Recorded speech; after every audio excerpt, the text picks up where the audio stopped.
Here is the recap of the first season of Tales of the Walking Dead. The first episode tells us the story of a man named Joe. Even before the zombie apocalypse, he was preparing for something like this and built a bunker in his yard with everything necessary for survival. Day after day, he and his dog is doing routine work.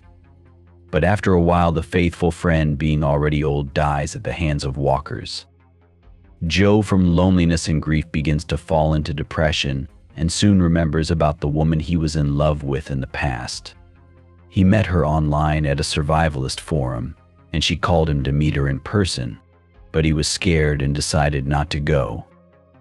However, now, realizing that he has nothing more to lose, Joe gets on his motorcycle and goes on a long journey in search of his love. Soon he gets a flat tire on his bike and heads to the nearest house, where he gets trapped. A woman named Eevee, being lighthearted and naive, tells Joe that she wants to take the bike away from him and go to her ex-boyfriend to see if he really loved her. Joe realizes that they are headed to the same place. Together they get on the bike and set off on their journey. On the way, they bump into walkers several times and start to trust each other, and soon their vehicle is stolen. After that, the main characters quarrel and go in different directions. Eevee finds her ex-boyfriend's house, which turns out to be empty, but learns that he loved her after all, and then decides to find Joe. Meanwhile, Joe discovers his lover's bunker and goes down to her. She turns out to be crazy and tries to kill him, thinking that he wants to take the bunker away from her. At that moment, Eevee appears and saves Joe by killing the mad woman, after which the main characters decide to continue surviving together. The second episode is very atypical for the series about The Walking Dead, and you will understand why. The story starts at the moment when the epidemic is just beginning, and not all people know about what's going on. Blair, the head of the insurance company, is going on vacation, and being a bitch, demands from her employees to continue working, even though they see that the whole city is evacuated. Soon Blair notices her secretary Gina at the gas station, who disobeyed her orders and starts to lecture her. Suddenly, Gina takes a shotgun out of the trunk and is about to steal a gasoline truck, but something goes wrong and the fuel explodes. To the surprise of the main characters, they find themselves back in the office, but they believe that it was some kind of obsession. Soon Blair leaves again and sees Gina again at the gas station. Things go a little differently, but the truck still detonates. The main characters reappear in the office, after which they realize that they are in some kind of time loop.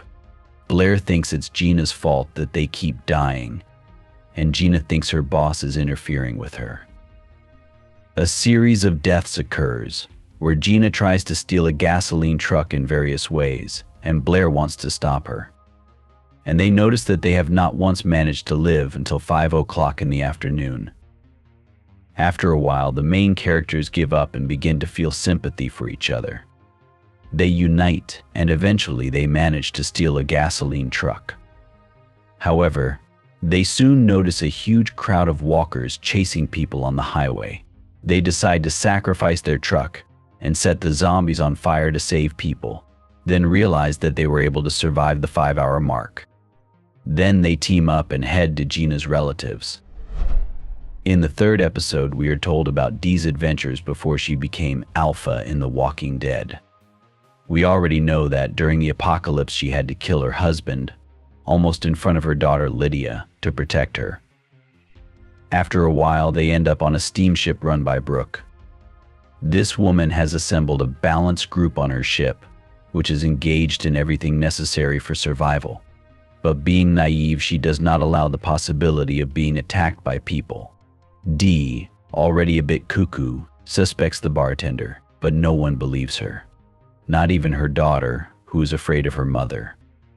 The girl likes Brooke and even tells her mother to leave the steamboat if she doesn't like something. It soon turns out that Dee was right. The bartender was indeed a traitor. He brought his buddies on board and decided to take over. He demands that the people kill Dee and her daughter, but main characters manage to escape and meanwhile a massacre begins on the boat. Dee and Lydia reach the shore and hide in the insides of the walkers to escape. Soon the girl escapes, believing that her mother is completely insane, and it is her fault that they had to leave the boat. Dee finds the daughter and is about to kill her out of compassion.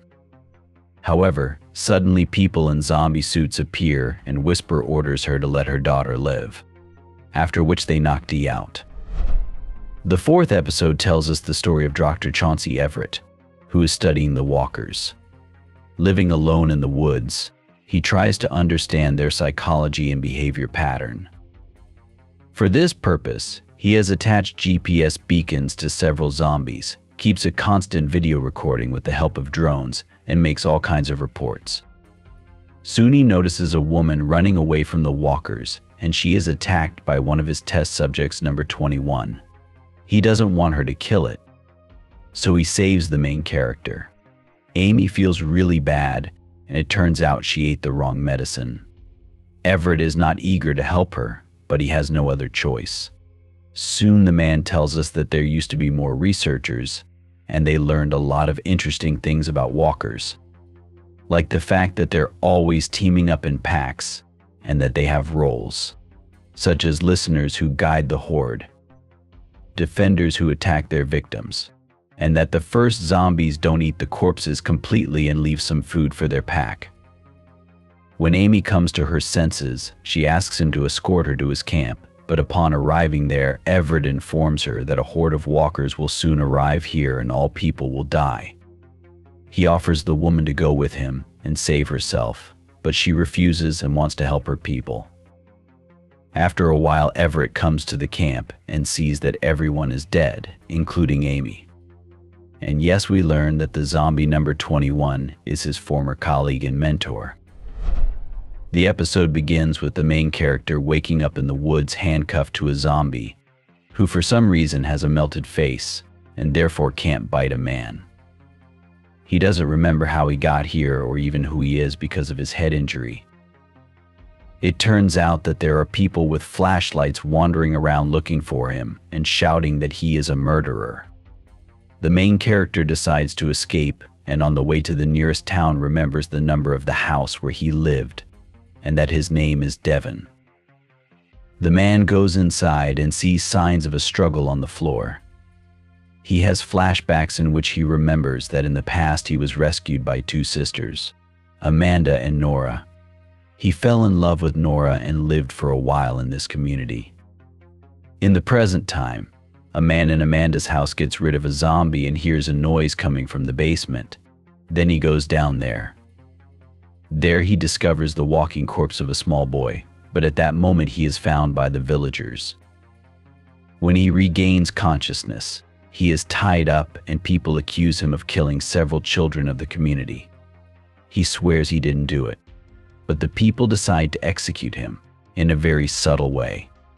Devon has a last-minute flashback. It turns out that before he lost his memory, while at Amanda's house he also heard voices from the basement. When he went down there, he saw two kids and Amanda.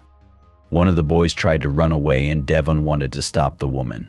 Because of that, he handcuffed her, and after that, by accident, the woman fell with her face in some acid. At this point, Amanda's son enters the apartment and punches Devon in the head. He soon makes it to the woods in unconsciousness with Amanda, which is where the episode started. In the present, Devon gets out of the car, in which they tried to execute him, and in the chaos that ensues, escapes.